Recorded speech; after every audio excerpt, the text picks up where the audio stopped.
অনির্বাণ সেনগুপ্ত পেশায় একজন heritage architect এবং প্রাচীন লিপি বিশারদ।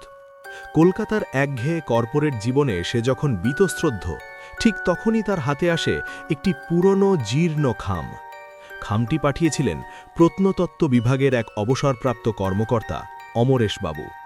খামের ভেতরে ছিল একটি হলদেটে মানচিত্র আর নীলকণ্ঠ নিবাসের একটি অস্পষ্ট সাদাকালো ছবি।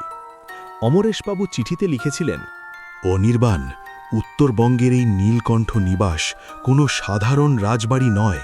এর স্থাপত্যে এমন কিছু জ্যামিতিক নকশা আছে যা প্রাচীন ভারতীয় তন্ত্রশাস্ত্রের সাথে যুক্ত। সরকার এটি সংস্কার করতে চায়, কিন্তু কেউ সেখানে যাওয়ার সাহস পাচ্ছে না। লোকে বলে ওখানে সময় থমকে আছে। তুমি যেহেতু প্রাচীন ইতিহাস নিয়ে কাজ করো, আমার মনে হয় একমাত্র তুমিই পারবে এর রহস্য উদ্ধার করতে। অনির্বাণের রক্তে তখন রোমাঞ্চের নেশা।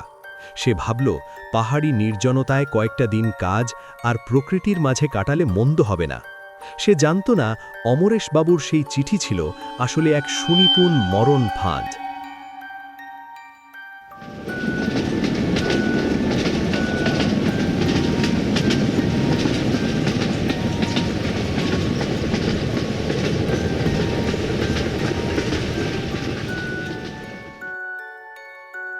সেদিন ছিল সোমবার। শিয়ালদহ থেকে পদাতিক এক্সপ্রেস ধরে অনির্বাণ যখন নিউ জলপাইগুড়ি পৌঁছল, আকাশ ছিল মেঘলা। সেখান থেকে একটি পুরনো জিপ ভাড়া করে সে রওনা দিল শিমুলতলা গ্রামের দিকে। পাহাড়ের চড়াই উতরাই পেরিয়ে যতই সে গভীরে ঢুকছিল, ততই মোবাইল নেটওয়ার্ক ক্ষীণ হয়ে আসছিল। জিপের চালক যখন নীলকণ্ঠ নিবাসের নাম শুনল, সে মাঝ রাস্তায় গাড়ি থামিয়ে দিল। বাবু, আমি আর সামনে যেতে পারবো না। ওদিকে যাওয়ার রাস্তা ওপরওয়ালা বন্ধ করে দিয়েছেন। বাকি 1 মাইল আপনাকে হেঁটেই যেতে হবে। চালকের চোখে ছিল এক অদ্ভুত আতঙ্ক। অনির্বাণ নিরুপায় হয়ে ব্যাগ কাঁধে নিয়ে কুয়াশাচ্ছন্ন বনের পথ ধরে হাঁটতে শুরু করল। বনের ভেতরটা ছিল অস্বাভাবিক নিস্তব্ধ। বড় বড় গাছের ডালগুলো যেন একে অপরের সাথে কথা বলছে। কিছুক্ষণ হাঁটার পর কুয়াশার পর্দা সরিয়ে প্রকট হল সেই বিশাল ইমারত, নীলকণ্ঠ নিবাস। বাড়ির সদর গেটে হাত দিতেই অনির্বাণের মনে হল কোনো এক অদৃশ্য শক্তি তাকে ভেতর টেনে নিতে চাইছে। গেটের মোর্চে ধরা লোহা এক কর্কশ শব্দ করে খুলে গেল। ভেতরে ঢুকতেই এক বৃদ্ধের দেখা পেল। ধুতি পাঞ্জাবি পরা বৃদ্ধ পরিচয় দিল তার নাম হরেকৃষ্ণ, এই বাড়ির কেয়ারটেকার। সে অনির্বাণকে দোতলার একটি প্রকাণ্ড ঘরে নিয়ে গেল। ঘরের এক কোণে একটি বিশাল আয়না মখমলের কালো কাপড় দিয়ে ঢাকা ছিল। রাত তখন 10:30। হরেকৃষ্ণ দোতলার ভরে অনির্বাণের জন্য রাতের খাবার দিয়ে গেল, লুচি আর আলুর দম। খাবারের সুগন্ধে ঘর ভরে উঠলেও অনির্বাণের মনের ভেতর একটা সূক্ষ্ম অস্বস্তি দানা বাঁধছিল। হরেকৃষ্ণ যখন থালাটা নামিয়ে রাখছিল, অনির্বাণ তার হাতের কবজির দিকে তাকাল। চামড়া কুচকানো, কিন্তু হাড়ের গঠন যেন পাথরের মতো শক্ত। অনির্বাণ একটু ইতস্তত করে জিজ্ঞেস করল, আচ্ছা হরেকৃষ্ণবাবু, রাজবাড়িটা কত পুরনো? আর অমরেশবাবু যে তান্ত্রিক নকশার কথা বলেছিলেন, সেগুলো ঠিক কোথায়? হরেকৃষ্ণ থালাটা গুছিয়ে নিতে নিতে কেমন যেন নির্লিপ্তভাবে হাসল। প্রদীপের আলোয় তার চোখের মণি দুটো স্থির, যেন কোনো প্রাণহীন কাঁচের গোলক। সে প্রশ্নের উত্তর না দিয়ে অস্ফুট স্বরে বলল, পুরনো কথা খুঁড়ে লাভ নেই বাবু, এ বাড়ির পাথরেরও কান আছে। আপনি শান্তিতে খেয়ে বিশ্রাম নেন। বেশি কৌতূহল এই বাড়ির জন্য ভালো নয়।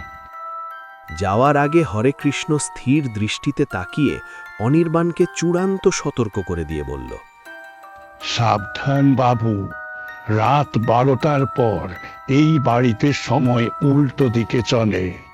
পেন্ডুলামের শব্দ শুনলেও দেওয়ালের দিকে তাকাবেন না। আর ওই আয়নাটার পর্দা সরাবেন না যেন, ওটা আমাদের ছোট রানীর আয়না। হরেকৃষ্ণ ঘর থেকে বেরিয়ে যেতেই অনির্বাণ বিছানায় শুয়ে অমরেশবাবু পাঠানো সেই জীর্ণ নথিগুলো আবার খুলে বসল। তার লিপি বিশারদের চোখ দ্রুত অক্ষরগুলোর ওপর দিয়ে দৌড়াতে লাগল। হঠাৎ একটি জায়গায় এসে তার বুকটা ধক করে উঠল। নথির এক কোণে ঝাপসাকালিতে লেখা আছে, রাজা নীলকণ্ঠ রায় ছোট রানীর রূপ ধরে রাখতে নায়েব হরেকৃষ্ণের পরামর্শে তাকে এক অভিশপ্ত রক্তমুখী নীলা পরিয়েছিলেন। কিন্তু নায়েব আসলে রাজাকে নয়, নিজের অশুভ তান্ত্রিক শক্তিকে তুষ্ট করতে চেয়েছিল। রাজা অপরাধ জানতে পেরে নায়েবকে ওই প্রাসাদের অন্ধকার কুঠুরিতেই অনির্বাণ পাথরের মতো স্থির হয়ে বসে রইল। নায়েব হরেকৃষ্ণ 100 বছর আগের নথিতে যে নামটা বিশ্বাসঘাতক হিসেবে চিহ্নিত, সেই একই নামের একজন মানুষ আজ তাকে খাবার দিয়ে গেল। সে ভাবল, নামের মিল হতেই পারে, হয়তো বংশানুক্রমে এরাই বাড়ির দেখভাল করছে। কিন্তু পরক্ষণেই তার যুক্তিপ্রবণ মন বলে উঠল, কিন্তু লোকটার চালচলন, ওই চোখের চাহনি আর এই জীর্ণ খামের নকশাগুলো তো হুবহু ওই লোকটার হাতের আঙুলের নীলচে ছোপের মতো। অনির্বাণের কপালে ঘাম জমে উঠল। সে বিছানা ছেড়ে জানলার দিকে এগিয়ে গেল। বাইরের কুয়াশা যেন ঘরের ভেতর ঢুকে আসতে চাইছে। সে অনুভব করল তার পেশাগত জ্ঞান তাকে সতর্ক করছে যে এই বাড়ির বাস্তুসংস্থান আর বর্তমানের হরেকৃষ্ণের উপস্থিতি দুটোর মধ্যেই কোনো এক সুগভীর অ্যানাক্রোনিজম বা সময়ের অসঙ্গতি লুকিয়ে আছে। হঠাৎ দেওয়াল ঘড়িটার দিকে তাকাতেই তার শির দাঁড়া দিয়ে একটা হিমশীতল স্রোত বয়ে গেল। ঘড়িটা স্থির হয়ে আছে, কিন্তু তার টিকটিক শব্দ যেন অনির্বাণের মাথার ভেতর বাজছে।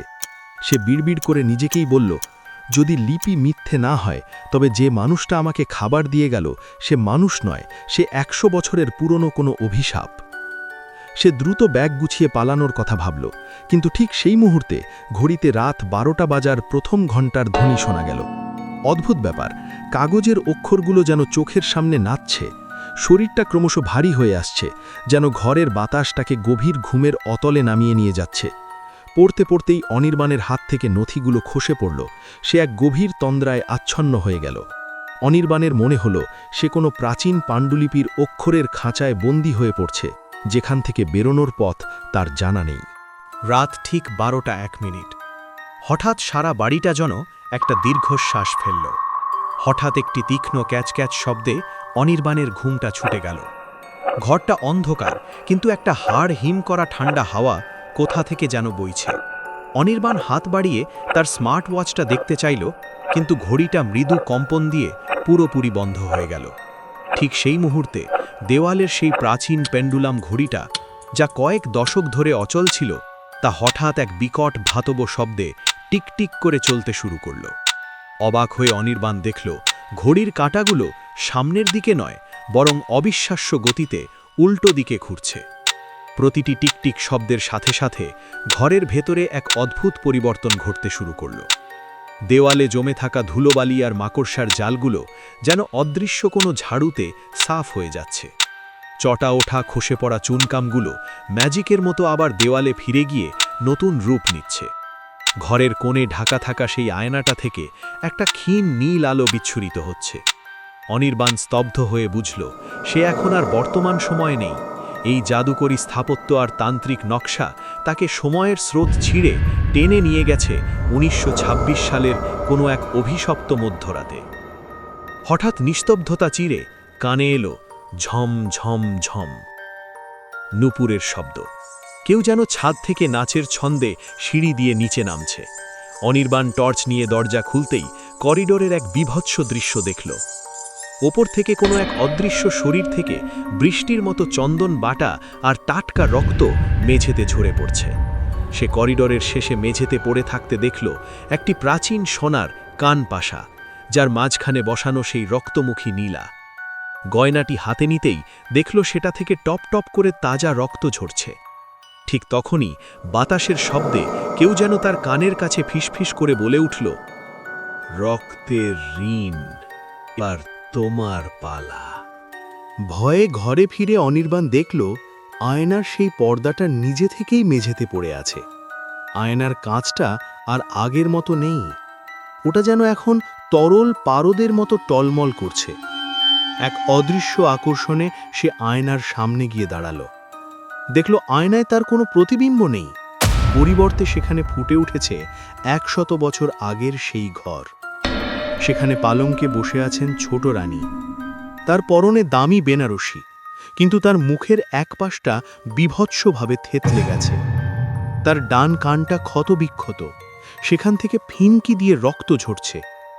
ছোট রানী ধীরে ধীরে মাথা তুলে তাকালেন। তার চোখে কোনো মনি নেই, শুধু ধূসর কুয়াশা। তিনি আয়নার কাঁচের ভেতর থেকেই তার ফ্যাকাশে হাতটা বাড়িয়ে দিলেন। তিনি ফিসফিস করে বললেন, হরে কৃষ্ণকে বিশ্বাস করো না অনির্বাণ, ও আমাকেও এই কাচের প্রাসাদে বন্দি করেছে। একা থাকতে বড় ভয় লাগে। তুমিও এসো আমার এই কাঁচের প্রাসাদে। ঠিক সেই মুহূর্তে হরে কৃষ্ণ ঘরে ঢুকল। তার হাতে একটি জ্বলন্ত প্রদীপ। তিনি প্রদীপের আলো আয়নার উপর ফেলতেই এক বিকট আর্তনাদ শোনা গেল। আয়নাটা হাজার টুকরো হয়ে ফেটে পড়ল মেঝেতে। অনির্বাণ অন্ধকারের অতলে তলিয়ে গেল। পরদিন সকালে অনির্বাণের জ্ঞান ফিরল গ্রামের স্টেশনে। চোখ মেলেই সে আতঙ্কিত হয়ে হরেকৃষ্ণকে খুঁজতে লাগল।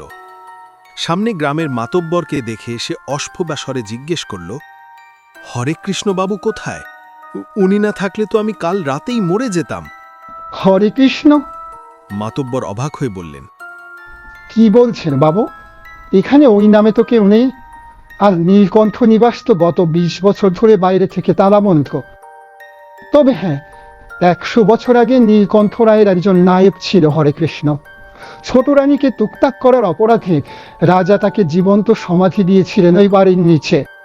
অনির্বাণ শিউরে উঠল, দ্রুত ট্রেনের কামরায় উঠে বসল। শহর ফেরার পথে ট্রেনের জানলার কাঁচে যখন তার ছায়া পড়ল, সে পাথর হয়ে গেল। জানলার কাঁচে তার প্রতিবিম্ব দেখা যাচ্ছে না। সেখানে আবঝাভাবে ফুটে উঠছে হরেকৃষ্ণবাবুর সেই ধূর্ত হাসিমাখা মুখটা, আর তার শার্টের কলারে লেগে আছে 5টা আঙুলের নীলচে দাগ।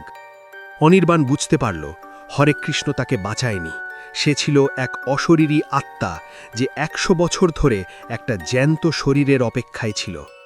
আয়নার সেই তুকতাক ছিল আসলে আত্মা বিনিময়ের মাধ্যম। এখন হরেকৃষ্ণ অনির্বাণের শরীরটা দখল করে শহরে যাচ্ছে প্রতিশোধ নিতে। অনির্বাণের হাতটা নিজের অজান্তেই পকেটে গেল। পকেটে সেই রক্তমাখা কানপাশাটা বরফের মতো ঠান্ডা হয়ে আছে।